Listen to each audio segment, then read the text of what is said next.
All the guns you'll be seeing today are available on solware.co.uk, based in Tamworth. Hello ladies and gentlemen, we're here for another one of our unboxing videos, and this is one that I've been really waiting to do for a long time. It's been a gun I've been after, and it's, you know how you have in life, you have sort of the pinnacle gun that you're chasing after. This was the one for me, to be fair. It's the Air Arms S510 Ultimate Sporter in laminate. Lovely looking gun, I think you'll agree. I'm just going to tell you what else we get in the box. We get our Air Arms manual and Home Office certificate about air guns. That is the Air Arms fill valve. As you can see, I fitted a quick fitting on there, a male Foster fitting to help it. You get two magazines, there's one in the gun, one in the bag. Right, I'll just take the box to one side so we can have a closer look at the gun. I'll start there at the start. Now, this is called the Ultimate Sporter, as we know, and obviously that stock is amazing to look at, without doubt. But let me explain to you what you get with this gun. I've already fitted the gun with a Hawk scope, 4x16x50 I think it is. But start off with the silencer here. This has been pre-tuned to be fit a 177 by Air Arms, and it's pre-tuned for this gun, so that's not just any normal silencer. It has actually been made to fit this gun straight off. Great idea. Filling of this gun, you screw this cap off. Now this is something that people might find a bit fiddly with this gun. You have, as you can see there, a hole in the back of this. You have to line that up with that and lock it into position. Now, it doesn't seem too bad, but trust me, it is a bit fiddly, and it doesn't always go on. As you can see, it's gone on there, then you lock it in. Now, that all seems well and good, but what people are finding is with these guns, as they get to the point where they've got to take it off, obviously it sticks on, and as they're pulling it off, they're hitting the back end of the silencer and catching it and scratching it. And people have started to fit rags behind the back of there to stop, you know, when you pull it off you hit the rag instead of the metal and scratching the metal. But again, just a little, shall we say, complaint there about the filler port on it. We'll push the gun a little bit further forward. Right, as you can see under the bottom here, you have your attachments to put a strap on if you wish. There's one there and one there, swivels. Now, while we've got the gun up this way, as you can see there, you've got your gauge, but there's no needle, or so you think. This has actually got like a floating gauge inside that without a needle it drifts up, but it drifts up quite slowly. So when you're pumping this up to put your air in, always take note of the gauge on your pump and not the gauge on here, because it sometimes slowly reacts and it doesn't give you a true reading. So just be careful of that. The stock now, as you can see, shows itself up. It's a Manelli stock, obviously laminated, lovely done. I've heard a few people complain that these actually are not the best, and they show a few blemishes. I've had a good look around this one. I can't see any blemishes so far, but people say that they've had them straight out the box and there's slight blemishes which you wouldn't expect to see. But no, I've not seen any so far at all.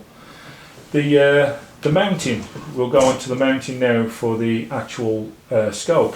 It's 11x12 dovetail rail fitting on there. Obviously no choice there for a Picatinny, which I was surprised about. I thought Air Arms might have gone in for both of them.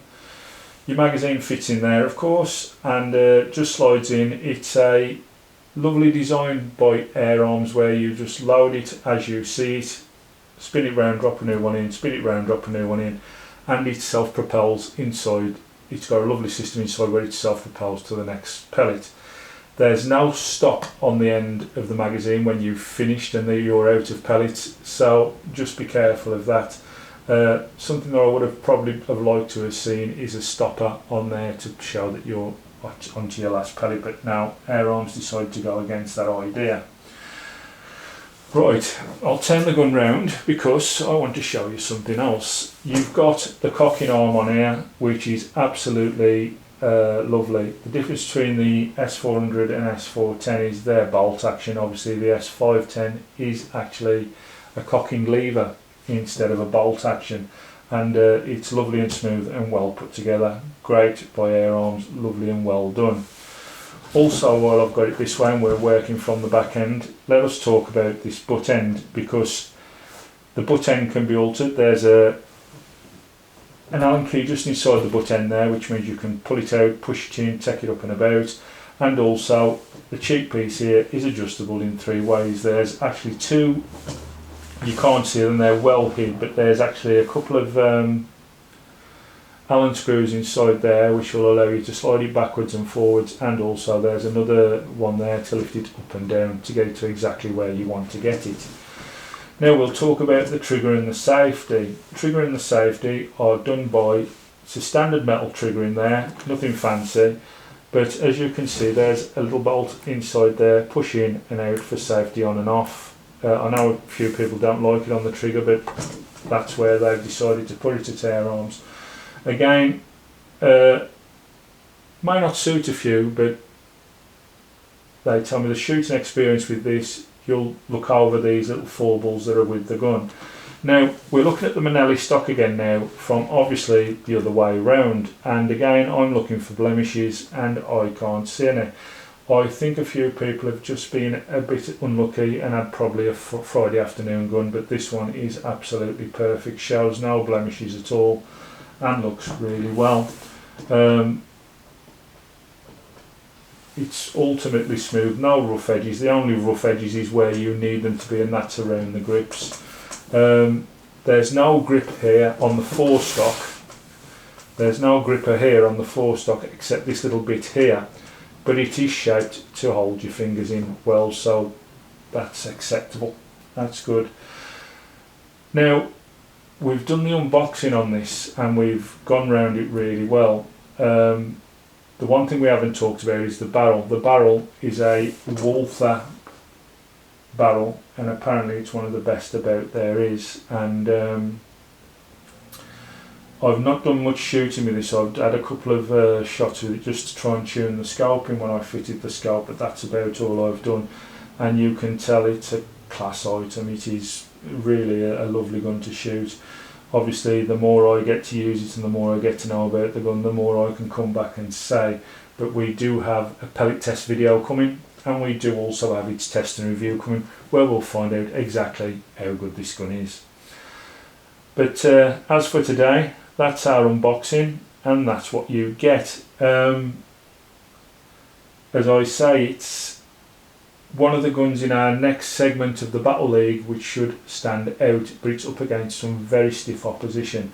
You have the Viroc HW100 there, the BSA Defiant, the Walther Rain. We also have the Kral Empire XS, which has been lovely to shoot since it's been all done and reset back up for us by Solware.